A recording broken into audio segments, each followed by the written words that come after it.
Защо спазваме закона? От страх или от убеждение? Дали защото вярваме, че е правилно, или защото не искаме да ни губят, например.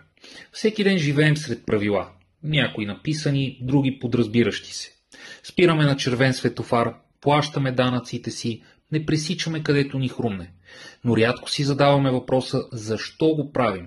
Какво ни кара да се подчиняваме на закона, дори когато няма кой да ни наблюдава? Първият възглед може да обособим като страха от санкция. Най-очевидният отговор е страха. Държавата има сила, в лицето на нейните институции, полиция, съд и така нататък могат да бъдат налагани наказания. И човека по природа разумен избира да се съобрази, за да избегне вредата. Джон Остин, който е изтъкнат правен позитивист, поддържа възгледа, че правото действа, защото зад него стои организирана принуда. Но ако редът се крепеше само на страха, той би се разпаднал в мига, в който контрол отслабне. А в действителност често виждаме друго. Дори когато няма кой да накаже хората, те предпочитат да спазят повечето правила. Това означава, че има нещо по-дълбоко от страха. Втория възглед може да обособим като вътрешния ред. Хората не са само подвластни на закона. Те имат съвест. Когато закона съвпада с усещането за справедливост, той престава да бъде външна заповед и се превръща във вътрешно убеждение. Не крадем не защото така пише в наказателния кодекс, а защото усещаме, че това руши доверието между хората.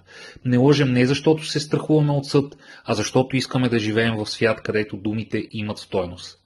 Тук закона и морала се срещат и тогава правото става не просто сила, а ценност. Всеки от нас се отказва от част от личната си свобода, като се съгласява да спазва общи правила. В замяна държавата гарантира ред, сигурност и защита на нашите права. Без този ред няма сигурност, а без сигурност няма и свобода. Затова спазваме закона, дори когато това не ни харесва. Не защото следваме правилата сляпо, а защото знаем, че стабилността на обществото зависи от спазването им. В заключение, защо хората спазваме закона? На първо място, от съвест, защото вярваме в справедливостта. На второ място, от страх, защото държавата има сила. На трето място, от разум, защото знаем, че без ред няма общество.